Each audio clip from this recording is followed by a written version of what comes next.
هو الله الذي لا إله إلا هو الملك القدوس السلام المؤمن المهيمن العزيز الجبار المتكبر سبحان الله سبحان الله سبحان الله عما يشركون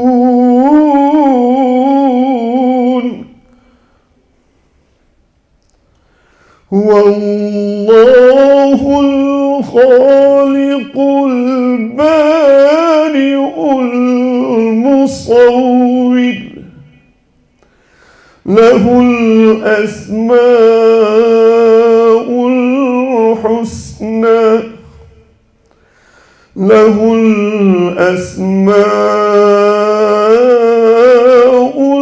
الحسنى والله الخالق البارئ المصور له الأسماء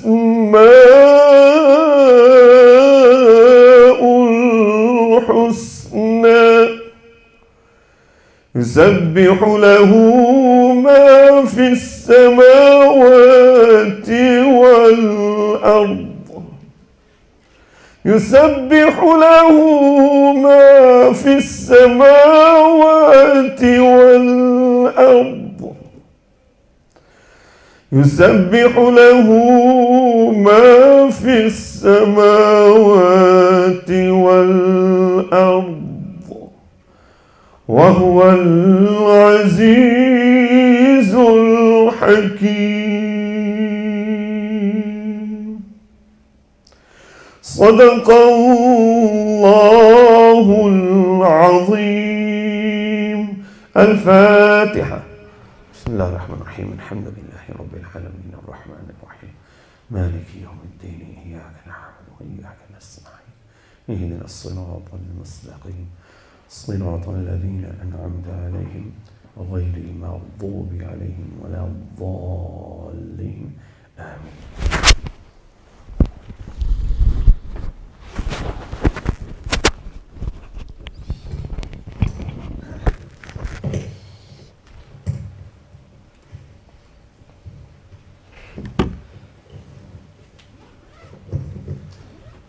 MashaAllah, may Allah Ta'ala reward our Honorable Qari for the beautiful recitation.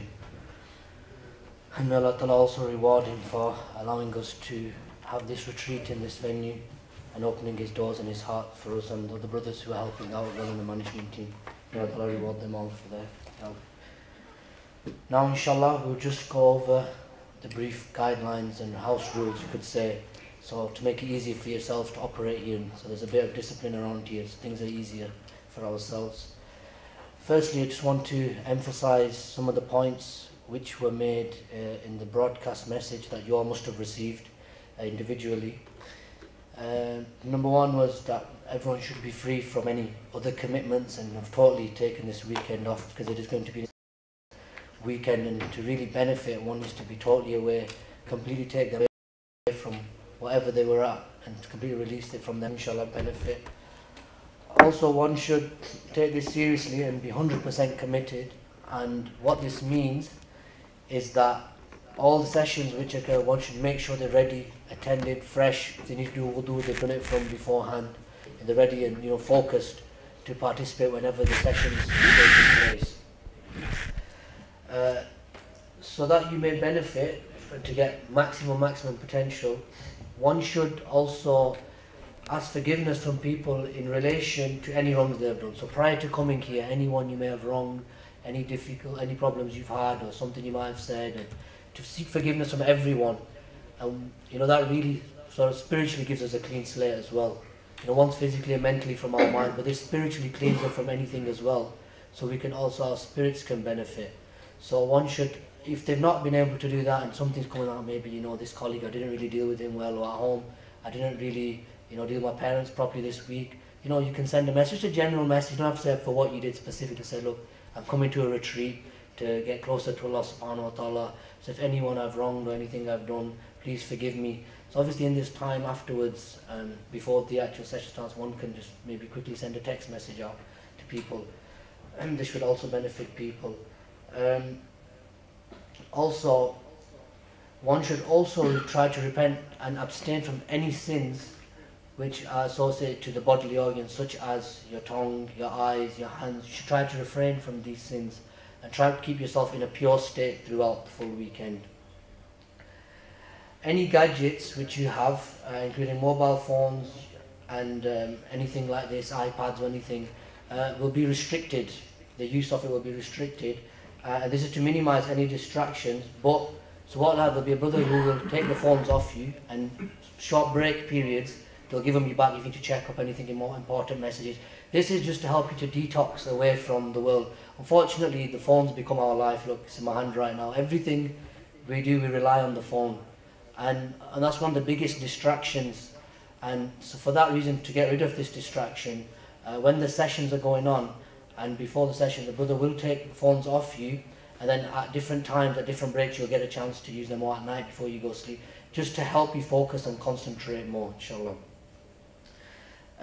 For food and accommodation and material, there is a £60 charge, which would have been the text message that have been sent out. If brothers have not already registered, their names, written their name down or paid, then this would be a good opportunity to do that now. The brothers are downstairs waiting for yourself. So if you want to go now, you can go and register yourself. The brothers will be waiting for you at the moment, just downstairs. Also, to benefit as well, one should leave any preconceived ideas. I know that in this field, the teacher, Sheikh Ahmad Dabag, under which supervision this has been done, is specialised in this field, and we're going to be following his teachings. And if we leave the other preconceived ideas, then we will fully benefit from their teachings. So inshallah, one should come with this mindset that whatever is taught over this weekend, I will try to fully sort of submit and try to follow the instructions that will be given from the Ustads. Because all of this is done under the supervision of Sheikh Ahmad Dabag. So the mobile phones, there'll be someone dedicated for that, I myself or brother Siraj Munir as well. So you can come to the front inshallah and you can give the phones. Then you, whenever you need them, you just come back to us. So in any break times, or there'll be certain times given, you'll be updated on that. Then you can just take them and whatever, for 5, 10 minutes or 15 minutes, then you can use them, then you put them away again. Some people might want to fast because they're on a weekend thing, just to sort of for their own spiritual benefit, but really this is not going to benefit you in this retreat. Reason being is because it's quite intense, so you will need to eat in the given times, because there'll be a lot of things, a lot of information, a lot of practical stuff you will be doing. So for the energy to keep you going, you will need to eat. So we don't recommend you fasting today. There will be food provided for breakfast, lunch and dinner, so inshallah do participate in food. No speaking in the Jamaat areas. This is just for respect and adab for the masjid. In this main area, please try to keep the talk minimum. Obviously, if you're asking, discussing things regarding the actual sessions, that's different, but any just general chit-chat, please try to leave it sort of outside the masjid, in the corridors. This is just to keep respect in the masjid for the people who might be praying, etc., doing different zikrs, and for the masjid itself, because this is the main area where the Jumu'ah takes place. So please try to restrict your talking. So there's also toilets and showers provided. So obviously, just to let you know, so you're familiar with everything, the toilets are at the back. So as you came upstairs on your right hand side, the wudu area and toilets are there. There's also just beneath that, exactly beneath that, on the floor which you came in from, on the right hand side at the back, there's another toilet facilities there as well. Also there's a shower facilities downstairs as well for yourselves to use. Regarding the food, the breakfast and dinner will be served downstairs. Only lunch will be served here on the weekends, upstairs here, that'll be between 12 and 2, the lunchtime. Reason being is because there'll be classes from 10 till 2 downstairs. So please make sure after your breakfast that whatever you need, you've got it with you and you brought it upstairs with you, because after that, you will not be able to go in them in the main hall downstairs where all your luggage is, because there'll be classes going on and we don't want to disrupt the classes. So please make sure after your breakfast you've got everything you need, your books, your pens, whatever it is, and bring it upstairs with you. And avoid using the toilets or showers at that time or anything. If you need to use them, use the ones upstairs. That's just between 10 and 2. After that, then you can go back down and whatever you need to get, anything, then you can go back down. But between that time, please keep in mind that there will be classes going on. So do try to remain upstairs in the main hall.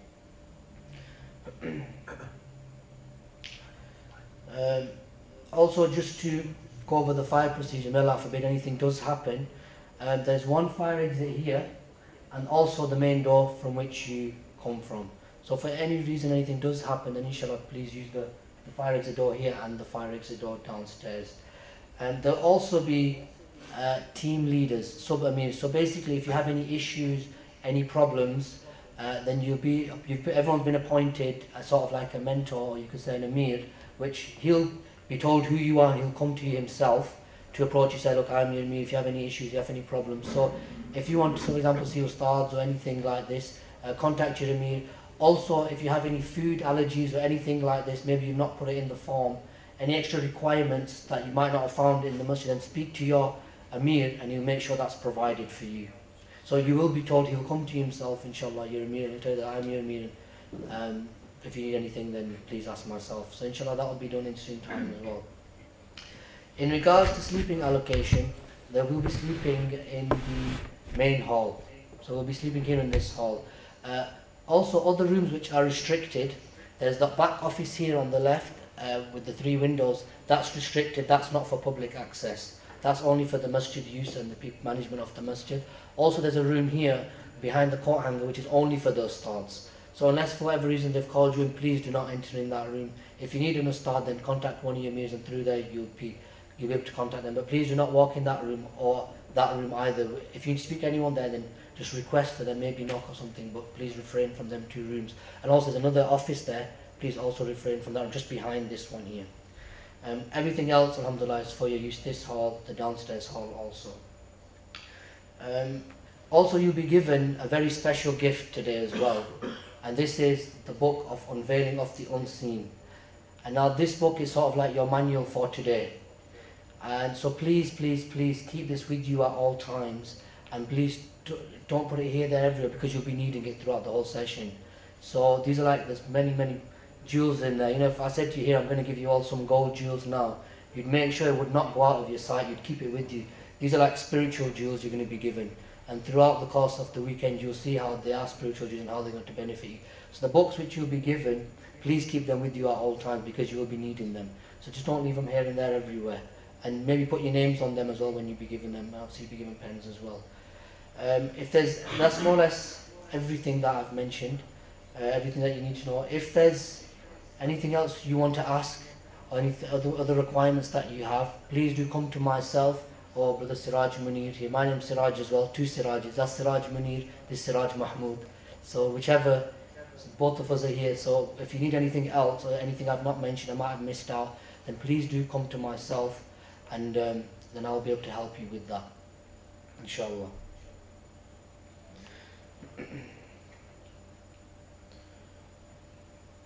Right, now inshallah we will start with the initial session, and this will be conducted by Ustaad Abdul Raheem. So if you would like to come up, and just to give you a bit about them, alhamdulillah, they're one of the senior Ustaads, and by day they're a police officer. They've come all the way from London today just so they can convey this message to you and provide this session. So may Allah bless them for coming here, and inshallah we will see you. Maybe you can put a video on quickly about the shooting. We just find this first. What should we do? Put them on you.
Bismillahirrahmanirrahim. So inshallah, we're just going to play a quick video about the retreat, so you have an idea. We just, inshallah, just begin with this introduction, short video, inshallah.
But you have Allah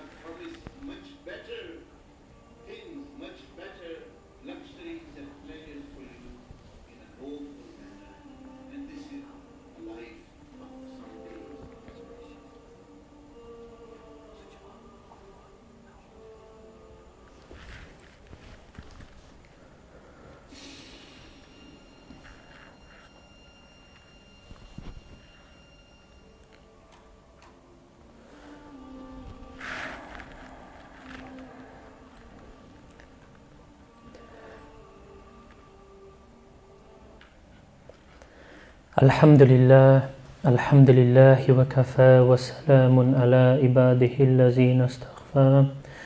Khususan ala sayyidi rusul wa khataman anbiya wa ala alihi wa ashabihi ajma'in.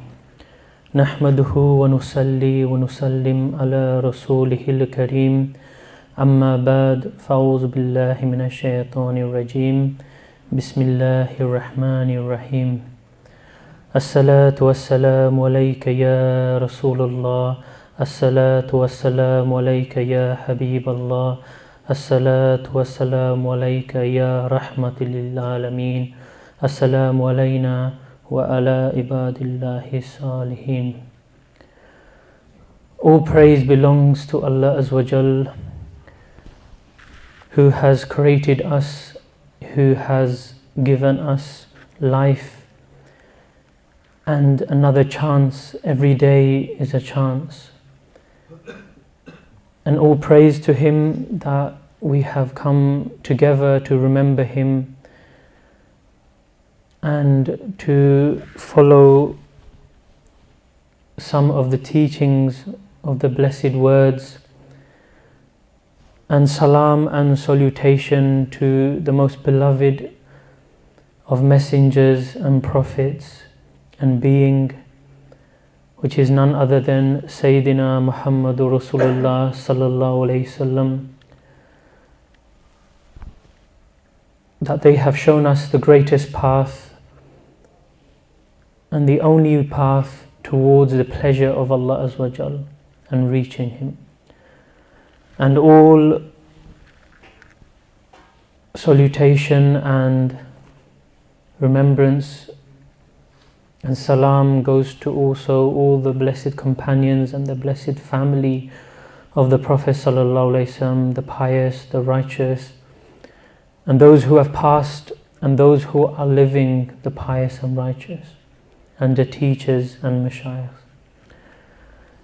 And salam to you all. Assalamu alaikum wa rahmatullah. And want to thank you that you have given up your weekend to try and achieve some closeness to Allah Azza wa Jal, and to also the mosque and all the people who have facilitated this retreat. Now, this retreat is not just a lecture base or a speech. It is really should be an interactive session. So this is the first thing you should know. It's not really that I am speaking and you are only listening, but it is really that we want to, at the end of this retreat, we should have heard everything from everyone here. So you should all be speaking and giving some sort of feedback or some sort of experiences that inshallah you'll be having in this retreat. So really it's interactively based. And the purpose is, the ultimate purpose is the pleasure of Allah Azza wa Jal, that this is, that we all sit really for the pleasure of Allah. The purpose is not just to listen and then go back and just think this is a good discourse or not, but the purpose is that you attain something at the end. So there should be something that you achieve at the end of this retreat. So the question will come that why are we here then? So why are we here? So why is everyone here? Everyone will have their own opinions, and inshallah we'll ask you as well. But just to get a summary of why we are here is that in this day and age, in this modern technology, you can see there's a great war happening. Either you see it or you don't, or you feel it, or spiritually you know of it. And this great war is happening everywhere. And the mission is really to win this war. And it doesn't matter if what religion you are, it doesn't matter what creed you are from, what status you may hold, if you are a Patel or a Chaudhry or a Smith, it doesn't matter, because the war will be the same for everyone. And this great war is none other than shaitan, really. Because shaitan has captivated many people in this world. Many people. So really Allah has created us. Allah has created us and sent us in this world to be tested. And He has made us the reflection of the great image and the reflection of Hazrat Adam alayhi salam. So we have been made, and we have given this without us even asking or doing anything. We have been given, all been given a great gift to be a reflection of Hazrat Adam alayhi salam, to copy the sunnah of the Prophet sallallahu alaihi wasallam, to be able to do this. All the other creation have limitations, they cannot. But you and me have this ability.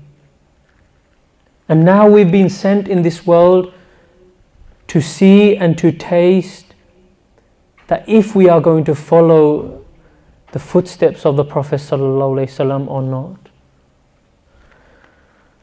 So it is as though, you can say, example is as though there's an alien which has landed on this world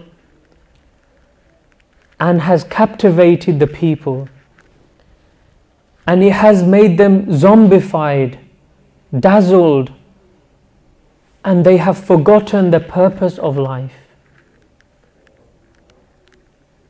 The aliens have scattered itself all around the world. And this alien that I'm referring to, it is actually the devil, really. The devil has come in this world and it has created his own army, and it spread. The shayateens have spread amongst the people and has captivated them, has dazzled them, and they have forgotten the purpose of their existence in this face of this world. But it's only a few people who are trying to help these people who have been zombified and forgotten, to waking them up from this sleep. They are roaming around the streets, do not know the purpose of life. So really, shaitan is the real enemy amongst every single being, every religion, every creed, every society. It is the devil himself. He is our real enemy. We are not the enemy. The people are not your enemies. Your neighbors are not your enemies. It is the devil. But he has only dazzled them and zombified them and put a spell on them. And this is what is happening around the face of this world now. So as formed, you could say, it has now created a mission.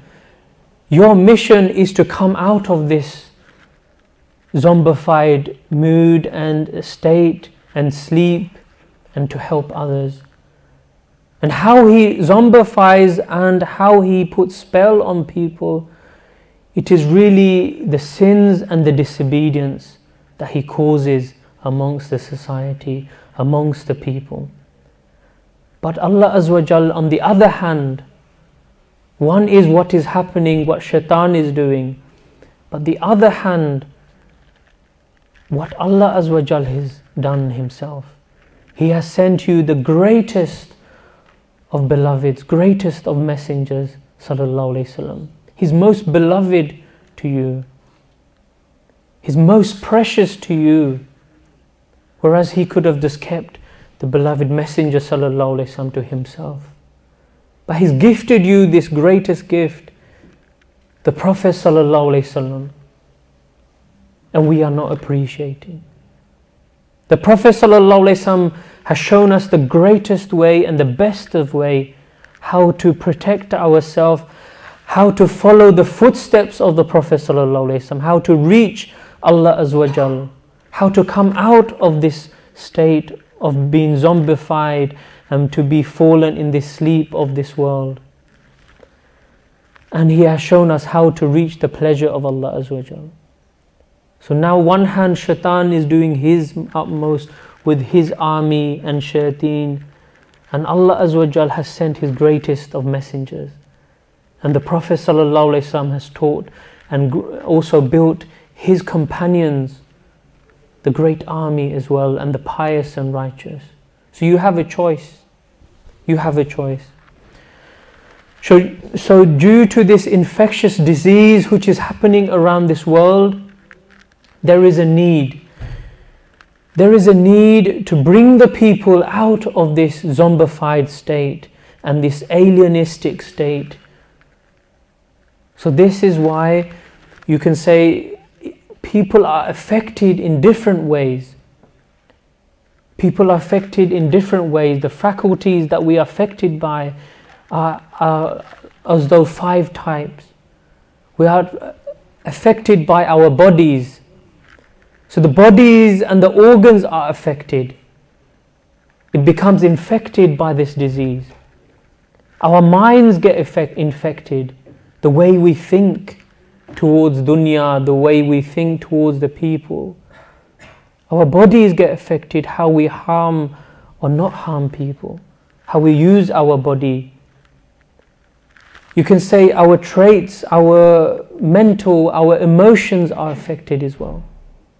So all of these things affect our bodies, affect our minds, affects how we treat people with emotion, with thinking or not. So shaitan, in one hand, we have belief that Allah is one. We know the 7 creeds of faith.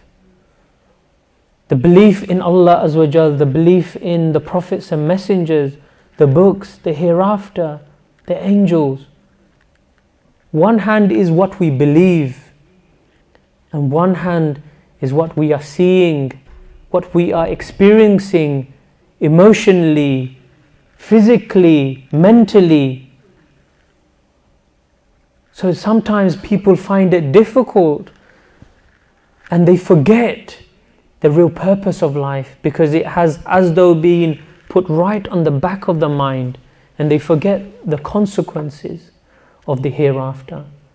They forget the consequences of when they commit a sin, even though it has been mentioned to us. Every one of us, we have intellect.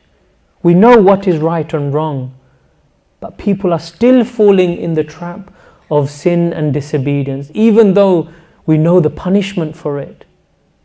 Why is this?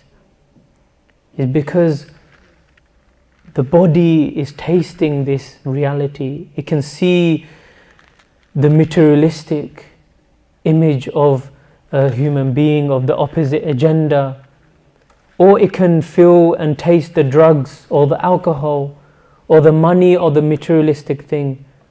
So automatically it is drawn towards this direction. So one is that shaitan is pulling us towards dunya, towards materialistic things, towards his pleasure, towards evil. And the other hand is that we are reminded, maybe in Ramadan, you can see even in Ramadan, the mosques are full. Even in Jummah, the whole mosque is full. Why is this? It's because people are reminded, in Ramadan, people are reminded of the virtues. They are told to come to the mosque because if you do, this is the virtues. If you fast, this is the virtues. Even though shaitan is locked up. But that is not the real reason that people come. People come because they are reminded of it. Everyone is doing what they can. So when they see people are trying to do good, automatically the thinking is, I should be doing good as well. People are drawn to this now. So sometimes, we have belief in one hand, and the other hand we have something physical. Shaitan is drawing us, mentally, physically, emotionally attachment. So sometimes you can see even this dunya, the famous Coca-Cola brand, everyone knows this. Everyone knows the Coca-Cola brand. And even the Coca-Cola brand, they still advertise their brand. They still advertise. Why do they need to still advertise every Christmas, every football season, every Olympics, etc.? They still advertise. Why? Even though they know the majority of really all of the world, they know this brand. It is said that the Coca-Cola brand is so famous that it is more famous than even the Christian cross, the crucifix. Imagine. Some people may, if you just draw a line, maybe they don't even know what the crucifix is sometimes in certain cultures. But as soon as you show them the Coca-Cola brand, everyone knows it is Coke. Even the young children, they know. So even if the recipe, it might be a secret, it might just be water and sugar, that's all it is. But everyone is trying to copy Coca-Cola, and this is why you have other brands that come in, and even supermarket brands, they try to copy the way of Coca-Cola as well. So even the high, you can say, businesses are trying to follow this and trying to influence us to buy their brand. Even if you do not like the brand, one day you will buy it. Why is this? Because the scientists have said, the behavioral scientists, they said that if your mind is shown something again and again and again, and you see something, then you will be drawn towards it. You will want to even taste it. If you see an image every day you walk past, let's say, you see image of chips or a crisp, every day you go past, you thinking in your mind, as soon as you walk past, I might buy this crisp today. I'll try this. This is why it's very thing is that every football match, when they have a part-time, when they have the, you can say the middle, when they have a break, half-time, they have adverts of drinks, of advertisements, of refreshments. What is that doing to us? It's telling us that you must have this. So what happens? People all go and get a drink. They all go and buy something from the shop. They all go and have refreshments. Why is this? Because they know that media plays such an influential role in this. It's called subliminal advertising. That the advertisement is placed in the mind of the person. Even though you don't want it, the mind is still thinking of this advert, of this person drinking the Coke, and the van is going past, and etc. It has that image. So automatically you are drawn towards that. So what I'm trying to say is that even the big industries are trying to sell something to you and trying to take you away from it, take you towards their direction. Even Nike, everyone knows the tick Nike. Imagine how simple that slogan is, and it's worth millions. So even if you're not a fan of Nike, maybe you're a fan of Adidas. Like the advertisement, like the superstar Messi, he always wears Adidas, for example.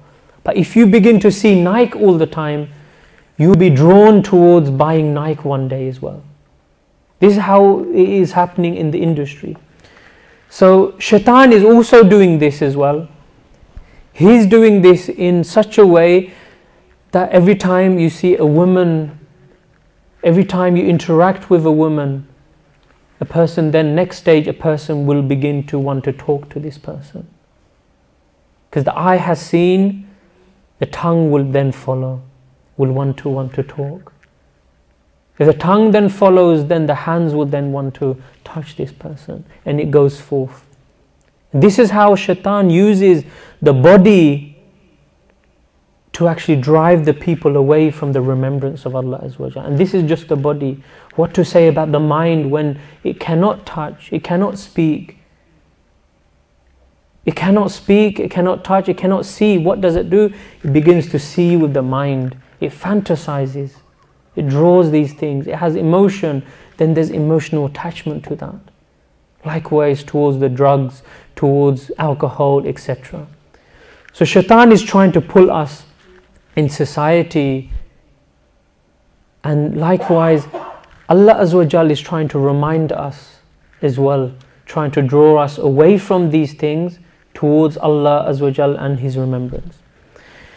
So in this retreat, now you sort of understand what we are coming from and the dilemma we have in this society, and this means that you should understand is that where you are now, how you are fighting shaitan, what level you are fighting.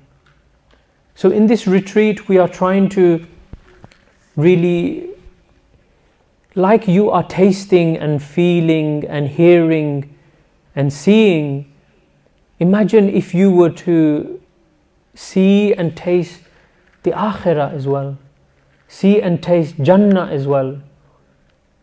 So the Jannah will then become more attracted than the palaces, than the women of this world to you. You'll be more drawn towards the akhirah because you know that hurs are waiting for you than the woman in the street or the girlfriend that is waiting for you in the streets. You'll be drawn towards the akhirah because you know there are palaces in akhirah. These houses, these fraudulent ways of getting a house, you will not be interested. You'll be thinking about meeting the Prophet ﷺ and all the prophets and messengers. You'll be drawn to that someone is waiting for you there.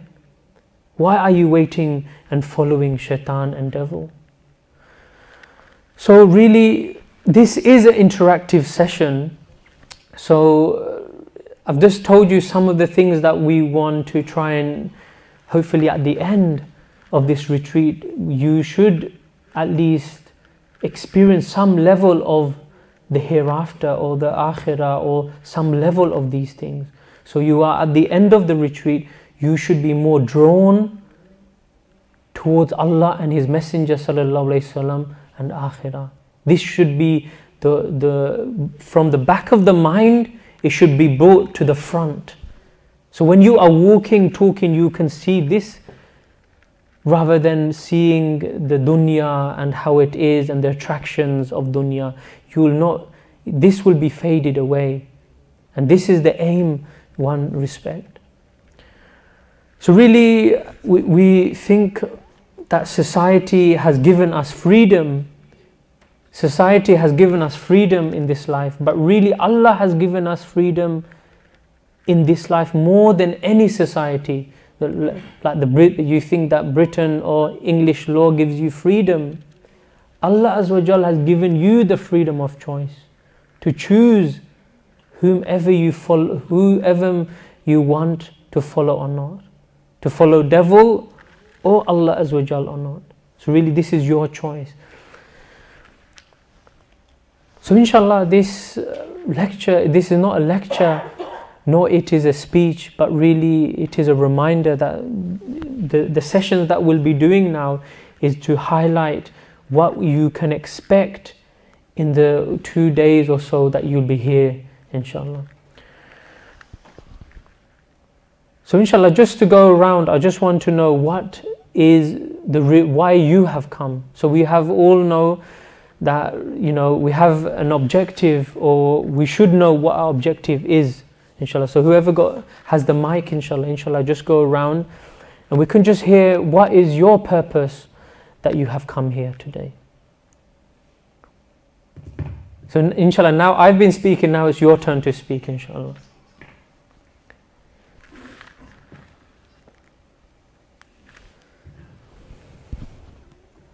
I wanted to boost my iman, refresh my iman, so I could focus more on the path, find it easier to focus on the path. MashaAllah. So to boost your iman and to have more focus, MashaAllah.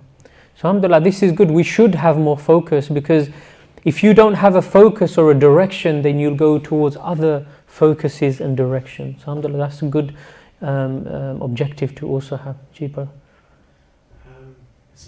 Raheem. To be honest with you, I'm lost. I know there is more to everything than what I see. And I know for past maybe 5-10 years or so, I've been looking for it outside. Right. But I'm beginning to come to a stage now where everybody seems to be pointing inside, and I need a way to get in. MashaAllah. I don't know how to get in.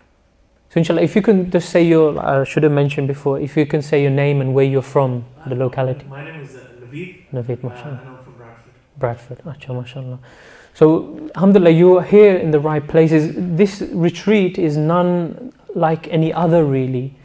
Because this is what I was trying to say to you, is that there's many people in this world who are lost. Even our own Muslim brothers and sisters, they even question faith now as well. They question the existence of akhirah, the truth in akhirah or not. Is it or not? Is it real? They're more focused on the scientific elements or not. Even the academics, they even question to one level as well. So this is why there's a need now, really, like from the teachings of Mashayikh and the teachings which Shaykh Ahmad Dabbagh has taught us, is really, if you were to experience for yourself the truth, then no one will have to tell you, brother, this, you should come here. You'll know the truth. Like if people say, show me the truth, then I will believe. So it's easier really that a person sees for themselves, then really it becomes more clear. And this is what the retreat is. The title itself is giving you a clue. It is Unveiling of the Unseen. We went to a retreat in London, and they thought that as soon as they come in this session, they will start to see something in the air floating, and they will get this experience, and that's it. And every session will be as though there's something floating in the air, and they'll see something happening. So really it doesn't work like this. So the first thing is you are taught the methodology first. So really the methodology, how a person can, for example, you're firstly taught, if I show you a swimming pool, you're thinking, oh, that's really good swimming. But if you go in the swimming pool and you drown, then that is not good as well. First you're taught how to swim in the swimming pool. How to swim, what the method is, and then practically, the main thing is practically learning. That's how you learn to swim, isn't it? Just reading a textbook on swimming, and the method used by the army, they say this. The method used by the swimmers, they say this. You're never going to learn swimming. You have to go into the pool and learn physically as well. Physically you have to learn. So this is why we have practical sessions where physically you will inshallah learn and travel to the different worlds and etc. and which will be mentioned inshallah. So inshallah, this is why we're here really. Many people, even whom I work with, they're sometimes lost in society. They question faith, they question the existence. And because why? Because they are drawn towards dunya and society. They see the society, they see dunya is more attractive. They forget about what's going to happen in akhirah. I think about it when I get married. I think about when I do umrah. I think about when I'm old and when I have children. This is how they're thinking now. Or I'll ask an imam, but if they don't, then I'll just ask my friend or etc. And they never ask. So this is why it's good to be attached to the mosque and with people who you can trust and ask, who have knowledge, inshallah. So there are many maybe objectives that people may have, but the objective that we are looking for and that you should all have is the objective to see and taste. This is our objective, is to me. I want to experience something. I want to experience for myself what is to see the unseen. Because Allah Azza wa Jal has mentioned in the Quran that He can give whoever He pleases the knowledge of the unseen, whomever He pleases. So people question about the knowledge of the unseen of even the Prophet sallallahu alaihi wasallam. They question these things. But Allah Azza wa Jal Himself can give whoever He pleases this knowledge. And we can see in the books. And we want to get rid of the idea that it only happens in books. The stories that this so-and-so person, my grandfather mentioned that, you know, his grandfather met and he was blessed and miracle happened, he met the Prophet sallallahu alaihi wasallam. This happened centuries ago, this happened in books. Our Mashayikh say we want to get rid of this illusion that it can happen to every single one of you to meet the Prophet sallallahu alaihi wasallam in the spiritual world. Every single one of you can experience some level of spiritual opening in of the hereafter as such. So this is the illusion we want to get rid of. Because why?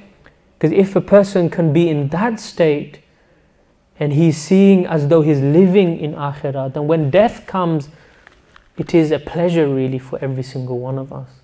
That's how it should be. It's as though you've come from this door and you're going to the next door. This is how Akhirah should be. This is how the hereafter is for the pious and the awliya. It's as though they opened one door of dunya and they entered the barzakh. They entered the next world. Because there's no difference for them. This is how we want you all to have this reality really. So this is the objective, is to see and taste. This is why you're here. And this should be the objective.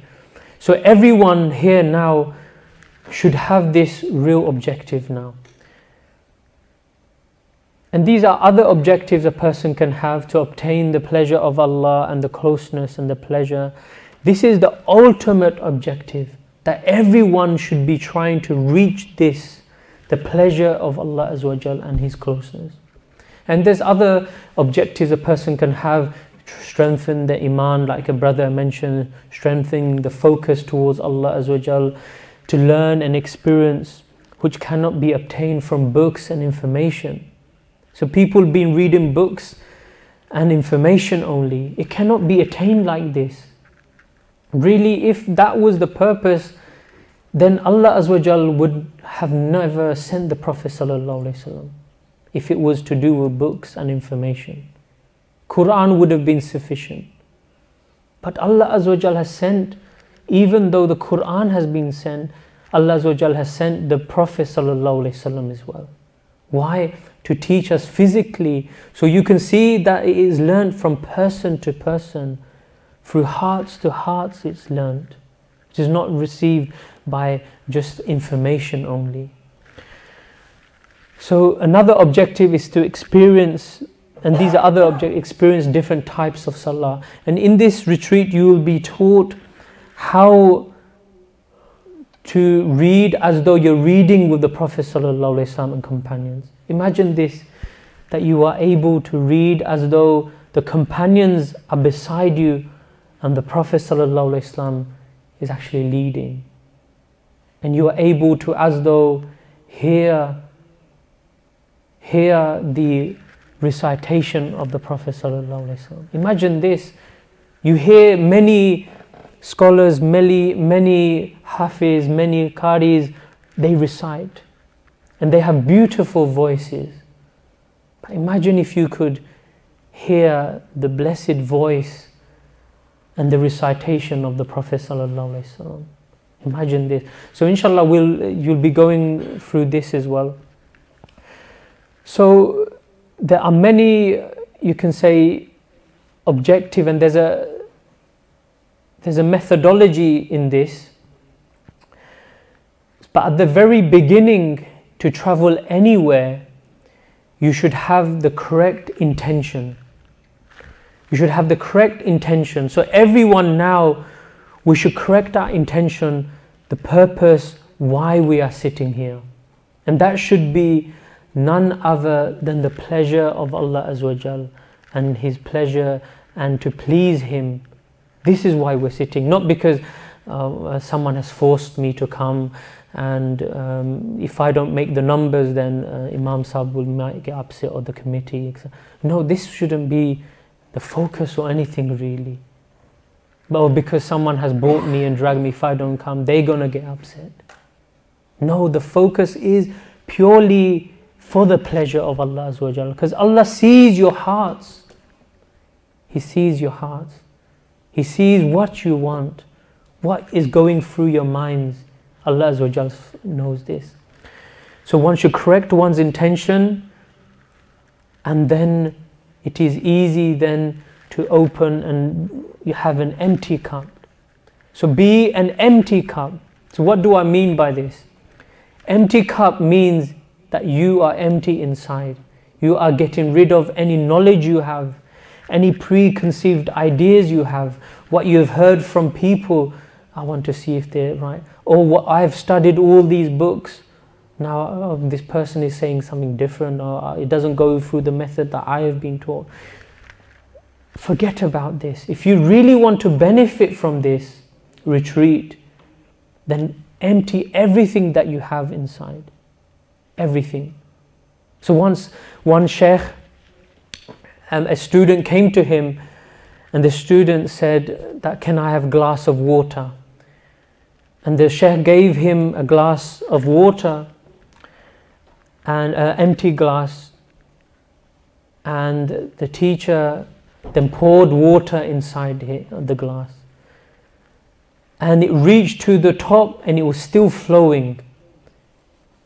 And the person said, Ya Sheikh, you've gone over the water, stop, why don't you stop? And the Sheikh was not stopping.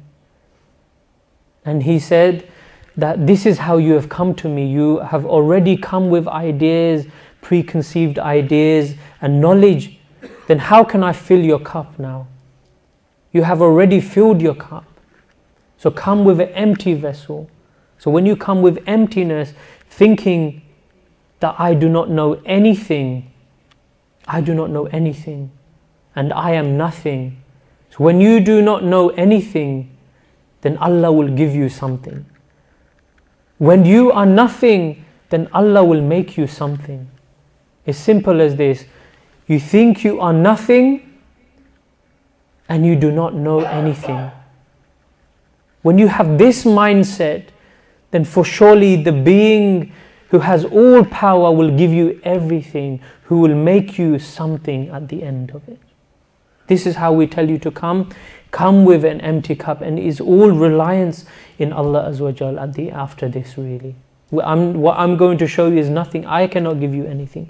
I cannot benefit you. It is really Allah Azza wa Jal who is going to benefit you. But the methodology that the teachers have mentioned, inshallah, this will help you to attain the pleasure of Allah Azza wa Jal.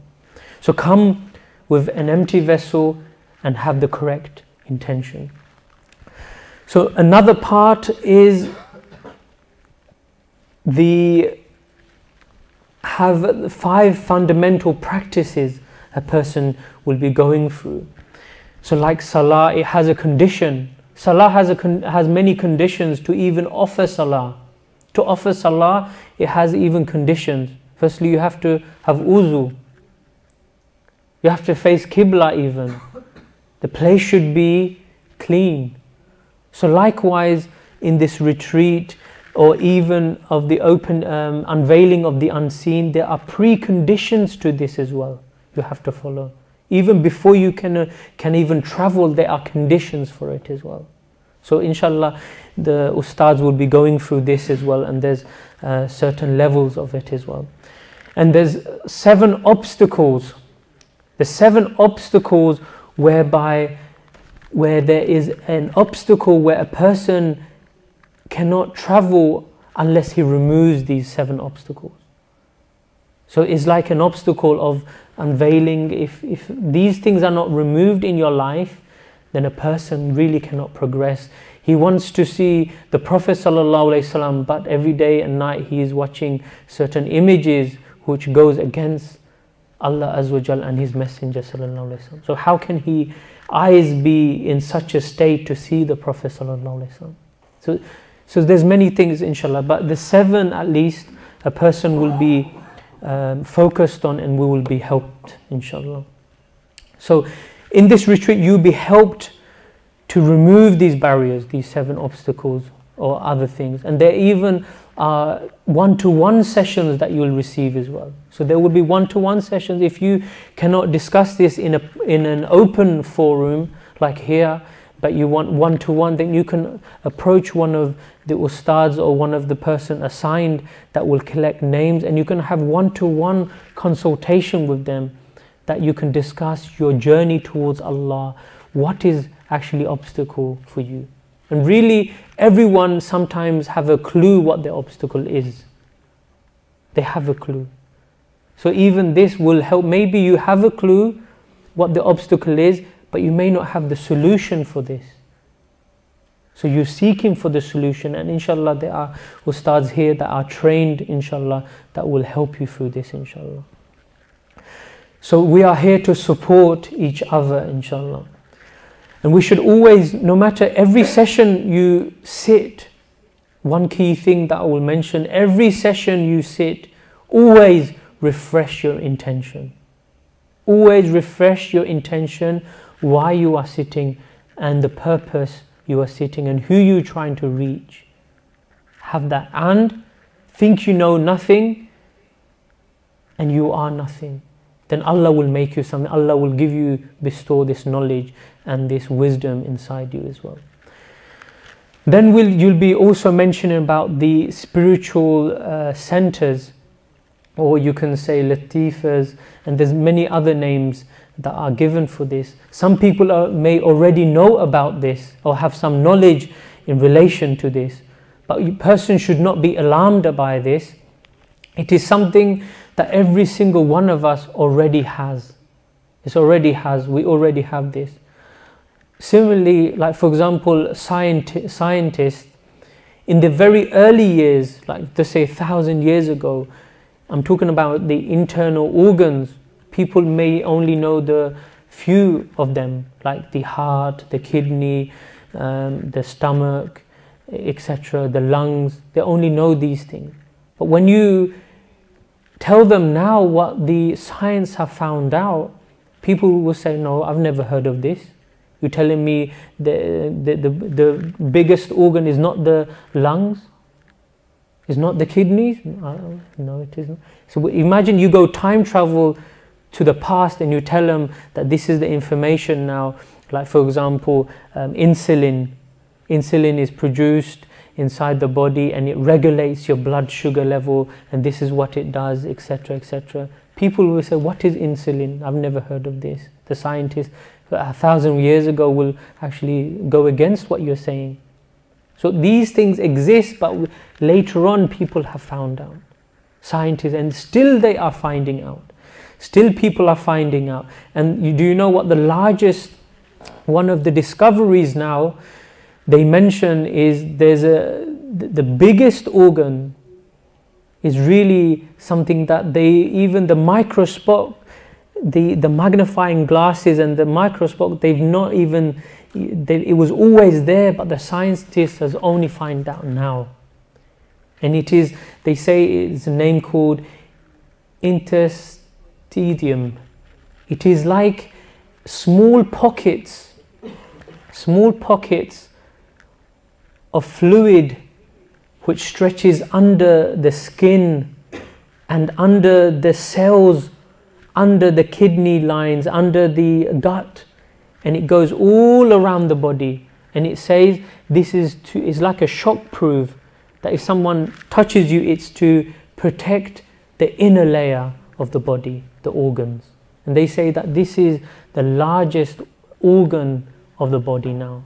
So imagine you mention this to the people 1,000 years ago, they will be astonished. We've never heard of this. So there are many things. Even the scientists around the world, they've discovered, and they say that 95% is unseen. 95% is unseen in the universe. And they say it is like antimatter, which is like an unseen thing which surrounds the universe. So they only know 5% of what is happening in the universe. So 95% they don't know anything. And there's more discoveries that are happening more and more. Just say 1,000 years in the future, there may be other things. And then they might find out that there are spiritual entities inside your body that they've never heard of before, and it plays a role, it affects the emotions, it affects the mind and the mental balance, and etc. So all these things. So a person should not be worried, but inshallah learn the methodology and then inshallah carry on. So there's spiritual entities and etc. So after this, a person is taught the Muraqabas.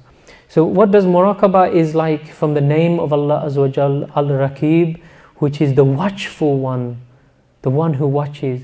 It is to think and ponder.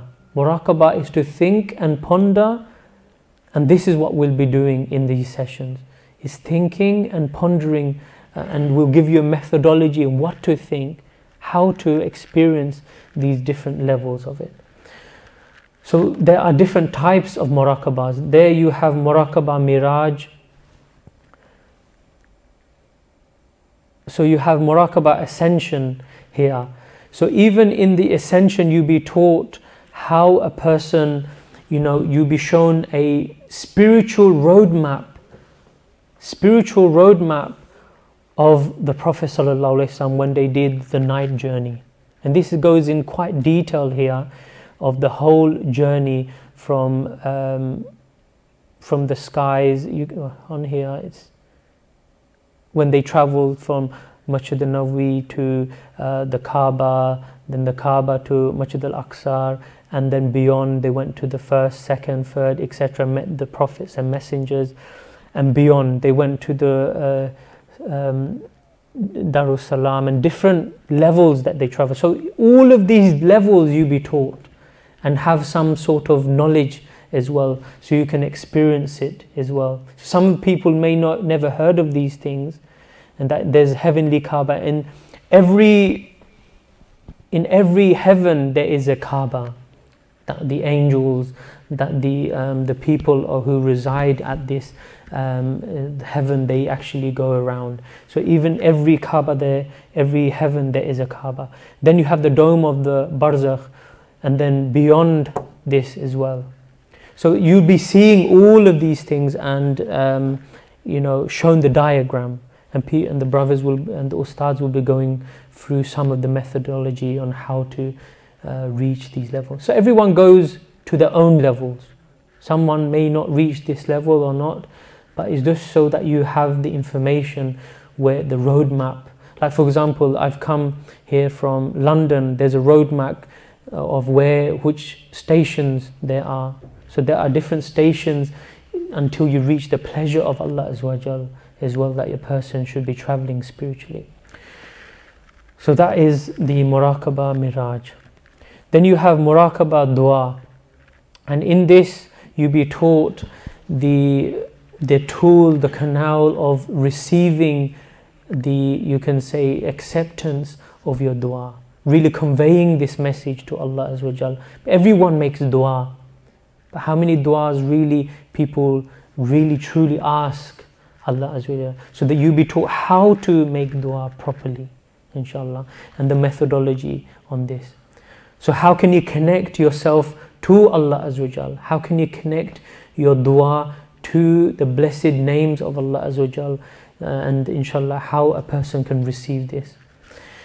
So it's like, for example, you may have everything. Imagine receiving, you have a box in front of you which has millions of pounds. But imagine the only thing stopping you from receiving this is like the digits, and it only requires 4 digits. Imagine being given the code. Imagine you'll receive everything, and this inside this box is millions, and this money never actually reduces. You can receive much money as you want, much blessing as you want. And this is like the dua to Allah Azza wa Jal. This is endless. We ask dua from people, but what to say when you ask and you beg Allah Azza wa Jal something that you want. So one is to ask someone who knows the king, and one is to ask the king. Imagine the king has everything, he will give you everything. Rather than, asking someone, can you ask this manager if you can give me something? But one is to have friendship with someone who can give you everything. Friendship with the king. So a person will be taught this. The spiritual salah you'll be taught as well. So spiritual salah is how to improve your salah. Like we mentioned, how a person can, inshallah, pray as though he's praying with the Prophet sallallahu alaihi wasallam, as though not just praying with the Prophet sallallahu alaihi wasallam, but praying at the Masjid al-Nabawi, not the current one, the old Masjid al-Nabawi. Imagine this. People wish that they can pray there, how it was. So experiencing this, and actually even being with the companions, hearing Sayyidina Hazrat Bilal radiallahu anhu. Imagine this, the azan, they come out even before going into salah. So these things, a person will be taught the methodology. So the mind is such an entity that wherever you want it always wants to engage. So the mind always wants to think. So someone is maybe thinking, what food I wonder we're going to have now? Is it pizza or is it kebab, or when is this going to finish, or etc. So people always thinking. It comes in the mind, but a person can entertain it. So the mind is always thinking, but it's up to you to direct the mind.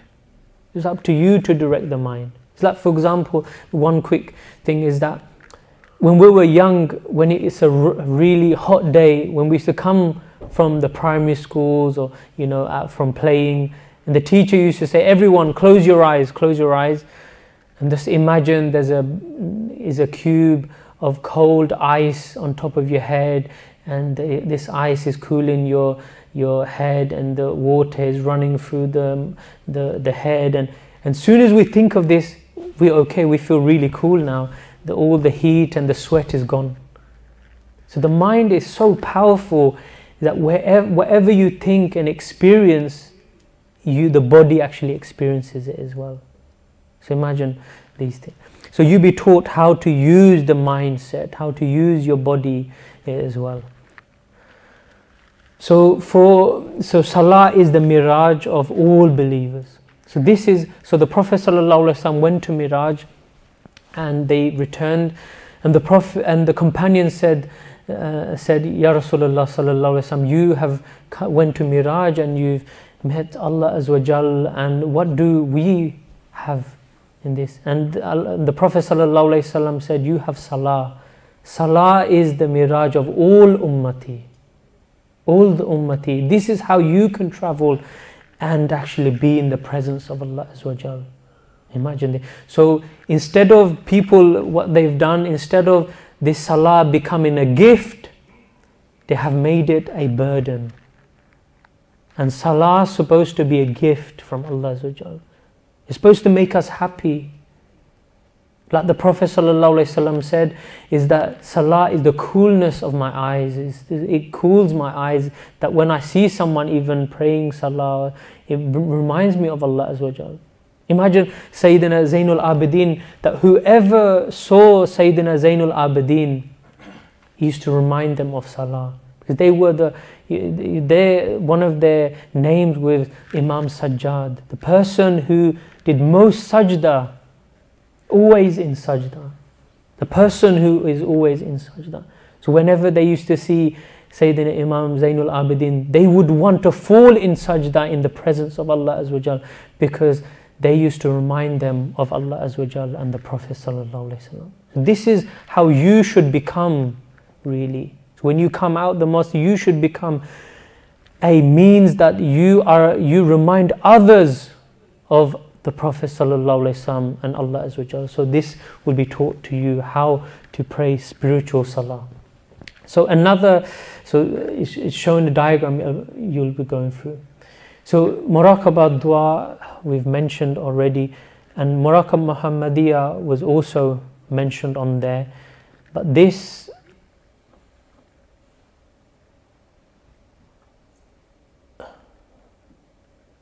So Muraqaba Muhammadiyah is also another Muraqaba, and this Muraqaba, it really is is taught on the 4-day retreat, which is more lengthy time so the person can practice, and really it takes a person in the presence of the Prophet sallallahu alaihi wasallam, and that is the aim of this Muraqaba, and this is where it takes the person. Imagine this, that you are able to be in the presence of the Prophet sallallahu alaihi wasallam and meet them and visually see them as though how the companions saw them, and to hear them how the companions heard them, and to see their lifestyle, see their their actions, how they live their life, certain scenes, etc. So this is really is not taught in this session, but the other 3 Muraqabas and methods and will be taught: the Muraqaba Dua, the Muraqaba Miraj, and the Muraqaba Salah, the Salah as well. So this is what will be taught to you. So all of these things want to lead you somewhere. So it should remind you of the seerah of the Prophet sallallahu alaihi wasallam. So it will remind you, and you might even be. So even though the Muraqaba Muhammadiyah is not taught here, but you may even experience some level of Muraqaba Muhammadiyah where you be in the presence of the Prophet sallallahu alaihi wasallam, and you may even see some of the seerah, some of the actions that they did at the time when you were living in this world. So some sort of level a person may achieve. So also through these Muraqabas, a person may even experience some of the Jannah as well. The level, people say they read about Jannah, they hear about Jannah, but imagine a person can see Jannah. That when he can see Jannah, then this world will not be attracted to him. These people, the people of dunya, the flesh of dunya will not be attracted as such, because he has seen something greater. When they see the Prophet sallallahu alaihi wasallam, the best of beings, do you think anything else would be attracted to them in dunya? So this is the mindset a person, an experience that we want you to taste from this. Person may receive the barzakh as well, some level of barzakh where they will see, you can see some people suffering in the grave, some people being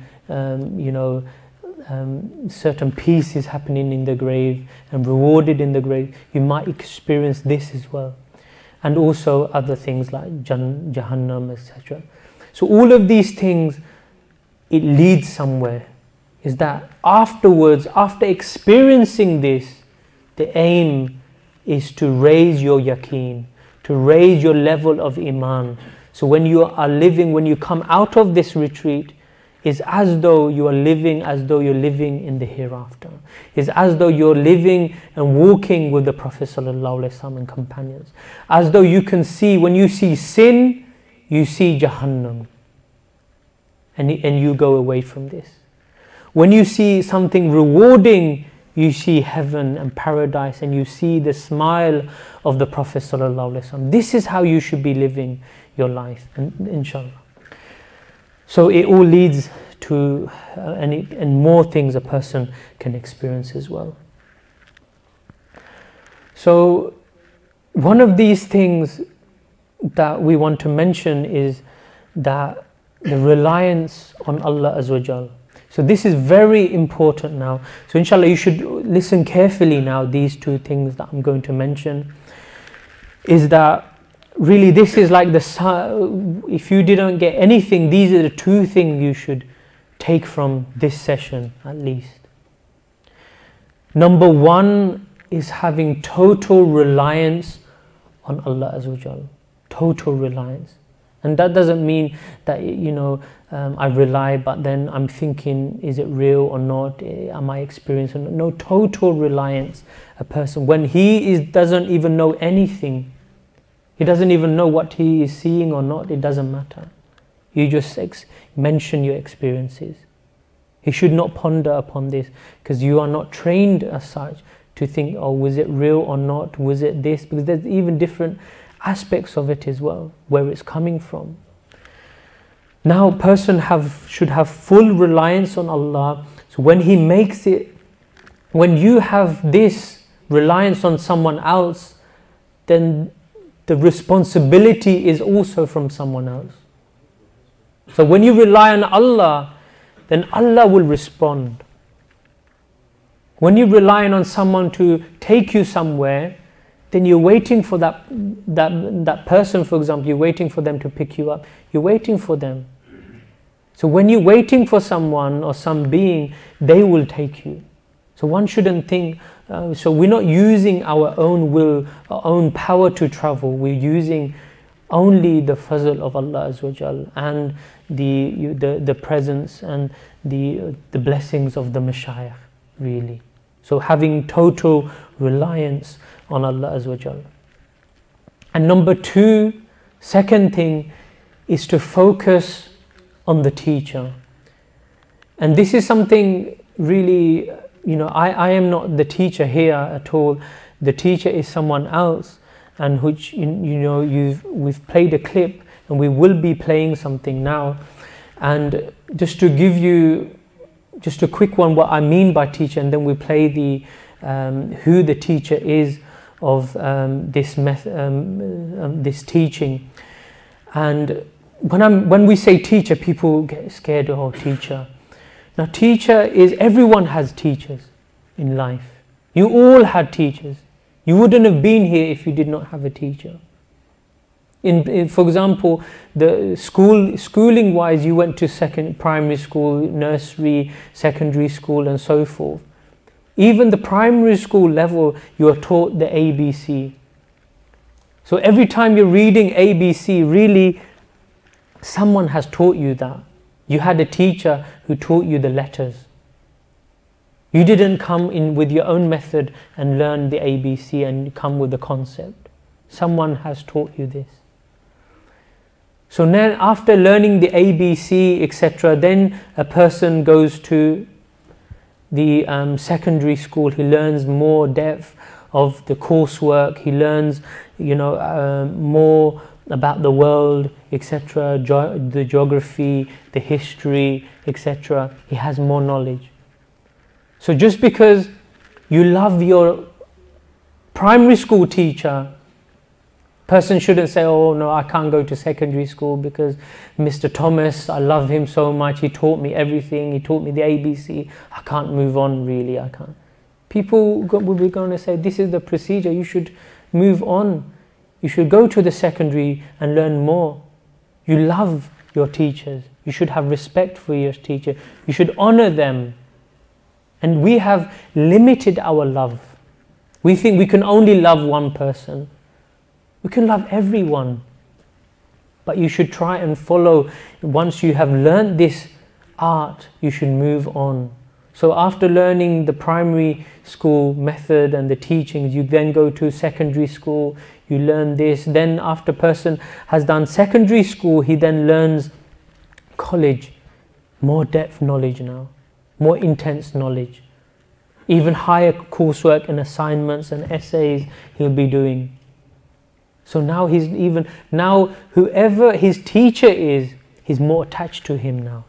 Because he will help them, he will help him pass this course. That's what you want. That's why you have that close friendship, because maybe he will teach you more, give you more information about the exam than maybe others. Maybe he'll give you some clues. So that's why you have that more relationship with that person and that teacher. So then you go to university and then you have lecturers. And these are even more higher level. They are doctors.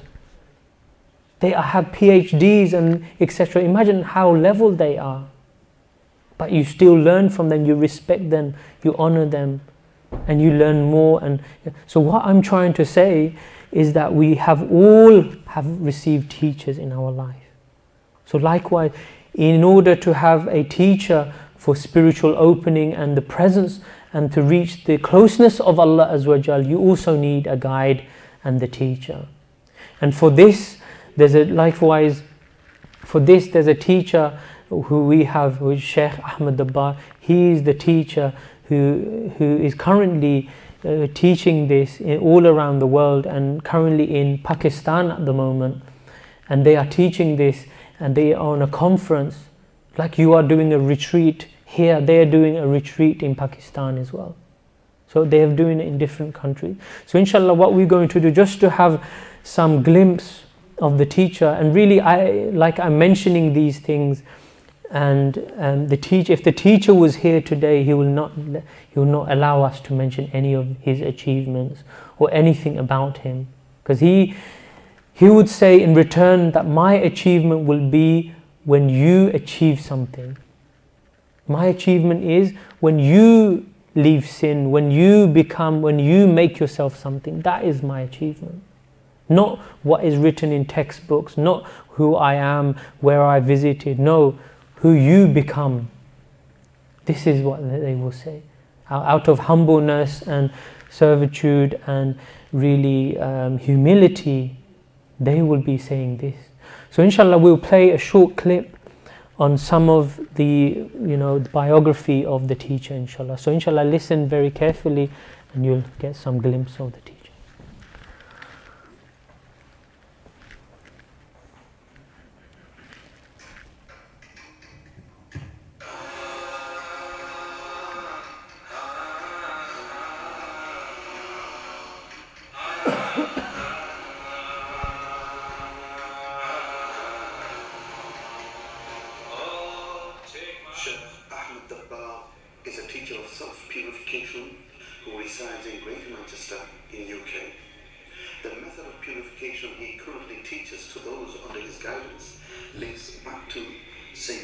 Abdul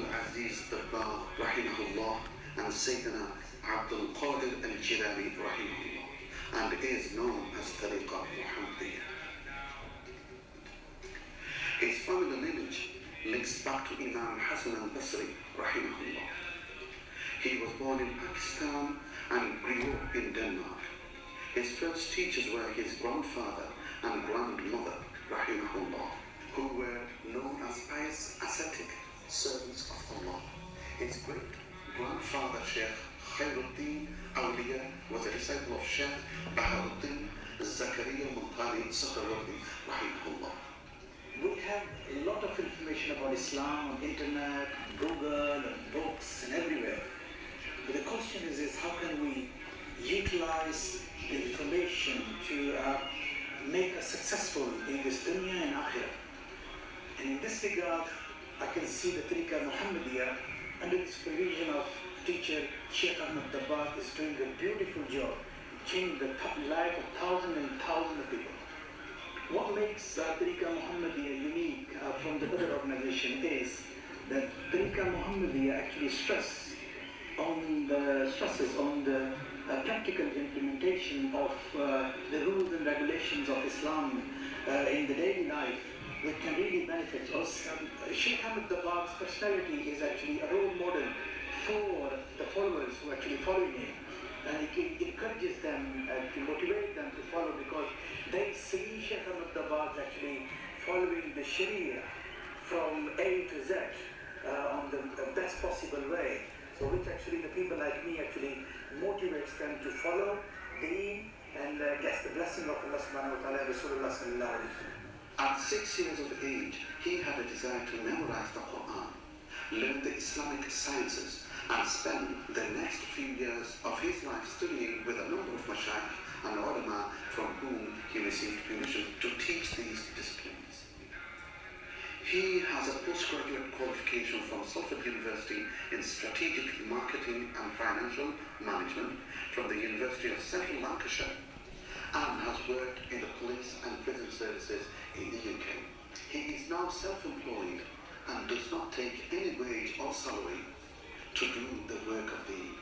In recent years, he and those who are under his supervision have been helping others who seek Allah's closeness by establishing 3 zawiyas in the northwest of England and a TV station on Sky Television. He delivers several discourses a week which can be listened to and viewed live at zawiya.org. Bismillah ar-Rahman ar-Rahim. Alhamdulillah, wassalatu wassalamu ala Rasulillah.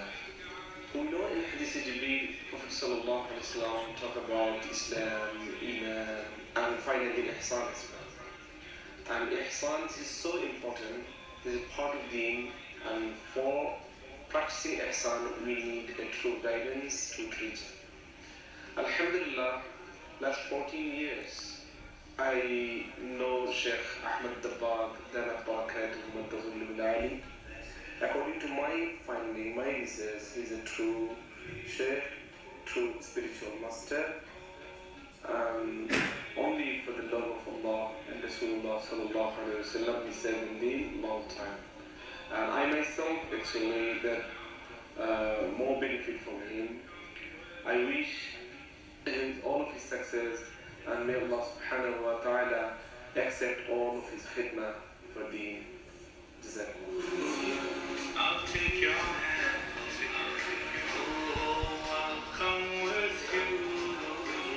He has travelled to the holy cities of Medina and Mecca and fairs in recent years where those who desired to take a path of purification benefited from his works, and further took the teachings to Turkey, India, Pakistan, Bangladesh and the Middle East, where zawiyas have been established under his guidance. He received further ijazahs from shuyukh in the Shadili, Darqawi tariqas. In addition to ijazahs, he has in Naqshbandi, Suhrawardi and Qadiri tariqas from various teachers. Take my hand, come with me. Take my hand.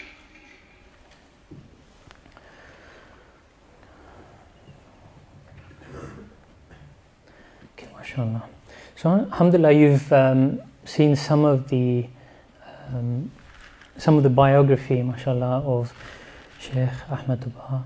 So, just to go through some of that is their lineage is also from Imam Hassan al-Basri, rahmullah, and they have gained their teachings from different scholars in traditional sciences of fiqh, hadith, theology, and the main thing that they focus on is really tazkiyah. This is because why tazkiyah is a practical course that once you attain all of the other knowledge, tazkiyah is how a person can implement it. So this is what they want others to benefit, is that how can you implement once you have learned all the hadith, all the fiqh, or all the Quran, how to put this into action. And this is what they teach, the purification of tazkiyah nafs. So also the current works, there are a number of institutes that they have made in the UK, internationally dawah that they have gone, Malaysia to the USA, Morocco, South Africa, Jerusalem and Istanbul, and many others. In Canada they recently went as well. So all of these things, and like I mentioned, they are currently in Pakistan conference and also doing retreats there as well. So they have many things, like I said, is that we wouldn't have been able to mention these things in their presence really, because they do not like this. And they would say really my work is when you become someone and you actually do the things and actually help others as well and make a change. So what to expect? So the key thing is that everyone, all the Ustads here, are all under the teachings of Sheikh Ahmed Dabbagh and are dedicated to show you the path to Allah Azza wa Jal and providing the tools to assist you with the journey, including Ainul Yaqeen. So all the Ustads here, they have been trained and under the supervision of Sheikh Ahmed Dabbagh. So inshallah, whoever you approach or you have one-to-ones and whoever doing these sessions, they have been trained to do this, inshallah, and under the supervision of the teacher. And they are aware of this retreat as well, inshallah. So any questions, anything that we have also have links with them that we can ask as well. So under the supervision we are as well. So expectation from you now, what we want from you, really it is two things there from yourself, is commitment, that really, as it's been mentioned at the very beginning, that this retreat requires a person to partake in every single session in order to benefit. So that means that a person, if they are on the retreat, that they should be staying as well, and they should be following the schedule. So one shouldn't really be doing their own ibadah and own time, etc. You can do that after the retreat, what you want after, but just for this weekend, just for this 2 days, do everything that the schedule has been planned for you. Even the time of eating, even the time of sleeping. And this is very important, because if you do not have enough rest, then you'll be falling asleep in sessions. You'll be tired in the practical elements. Like a person needs to travel. If he's overwhelmed with sleep, how can he travel? Like today, I was too tired really to travel by car. I actually took the train from London. I was too tired because of work and other shifts. I was too tired, so I took the train to come. So a person has to be refreshed in order to do session, in order to partake in the sessions. So this is very important, that you partake in the session and have full commitment.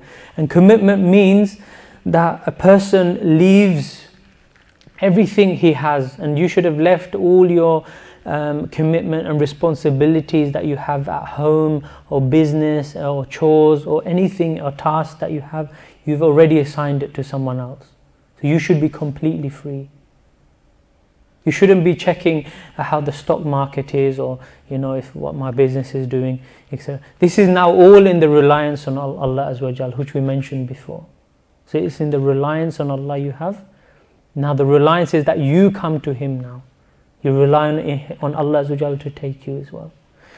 So, and second thing here is to be an open vessel.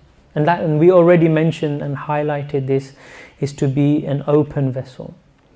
And really, open vessel means that you are fully open and you have no idea. Whatever we say, you should just take and do. Practice this. That's how you benefit, inshallah. Because maybe you have already tried in your life to do these things. Now you have come here, so at least try your best to fulfill it. So, and this is not to pass time or anything. So the last thing I will mention, and then we'll finish because Isha is approaching, is Sayyidina Jalaluddin Rumi once mentioned, and he was a famous scholar and awliya who lived during the 13th century. He mentioned about this lion. There was a lion cub, and this lion cub got lost, and it went and joined a flock of sheep, and it lived with the sheep, and it thought that it was a sheep. It thought it was a sheep, and it grew up, and when he was growing up, he used to play with, you can say, his brothers and sisters, these sheep, etc. He was playing, and one day another lion, grown lion, saw this lion playing with the sheep and not eating. He found that weird. He found that unknown, that this lion is playing with the sheep. Rather, it should be eating the sheep. So this lion then went into the flock, and all the sheep, they ran away thinking, we're going to be eaten. Even the lion that were thinking it's a sheep, it ran as well, thinking, oh no, I'm going to be eaten by this thing, and it was running around. So what happened, the other lion grabbed this lion, and it took him to an area which was like a river or a pond. And in this river and pond, it saw its reflection. And this reflection saw that I actually do not look like the sheep that I was living and playing with. I'm actually a lion. I actually look like the same being I was scared of, this lion. So I'm actually a lion. He did not know he was a lion. So this is an example, is that Shaitan is doing the same thing. we are all lions of Allah Azza wa Jal, but He is making us feel that we are weak like sheeps. We are weak, but we are not weak. He's making us feel that we do not know anything.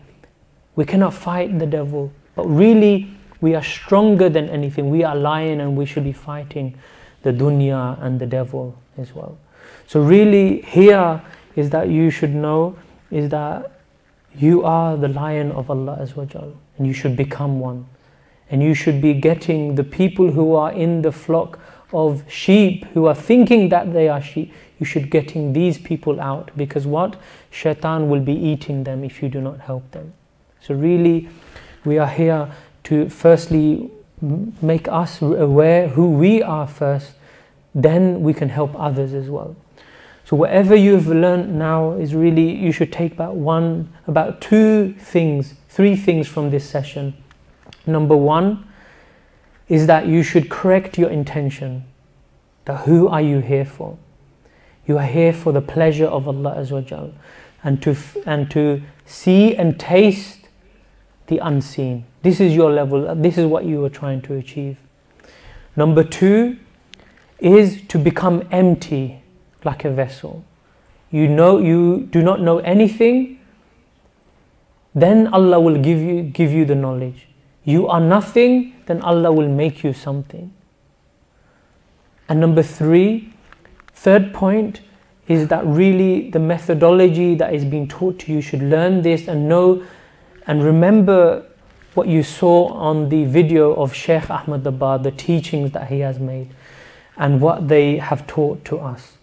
So really now we're going to end now, and if there is any questions that you want to mention, you can mention. And the worst thing I can ask you now is, have you understood anything? Because at the end people say, just look at me and dazzle, thinking, they haven't. Or if you can't, then at least tell me 1 or 2 points which you have taken from this. So just, if inshallah, just for 2 minutes, just go around and ask and select 1 or 2 brothers what they have taken from this session. Then I can say, you've at least achieved something or another.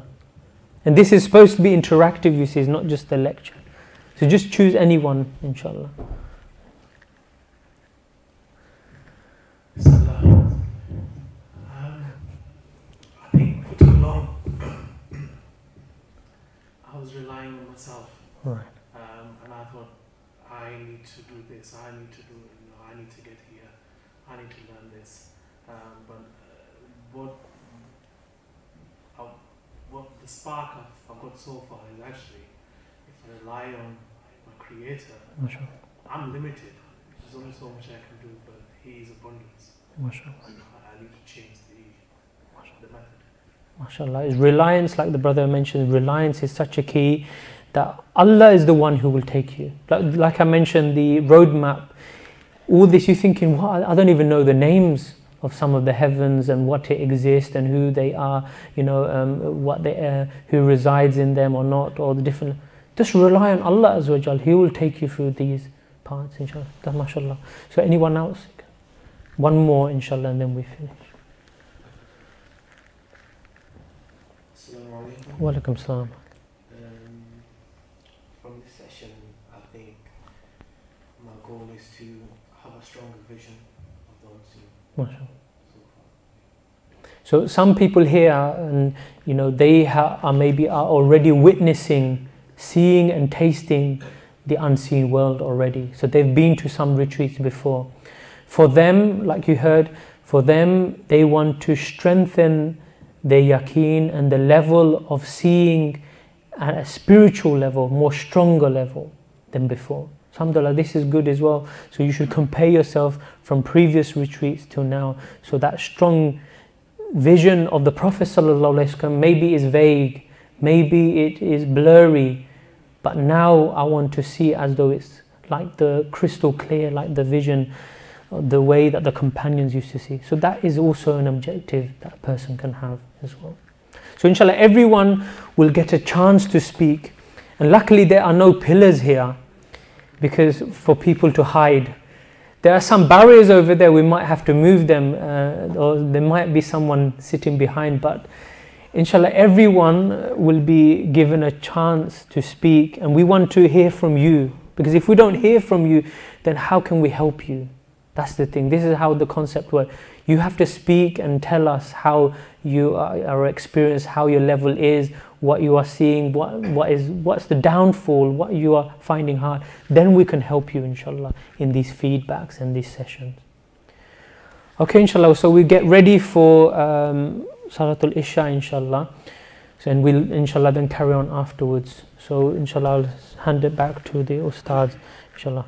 Subhanaka bihamdika nashhadu an la ilaha illa anta astaghfiruka.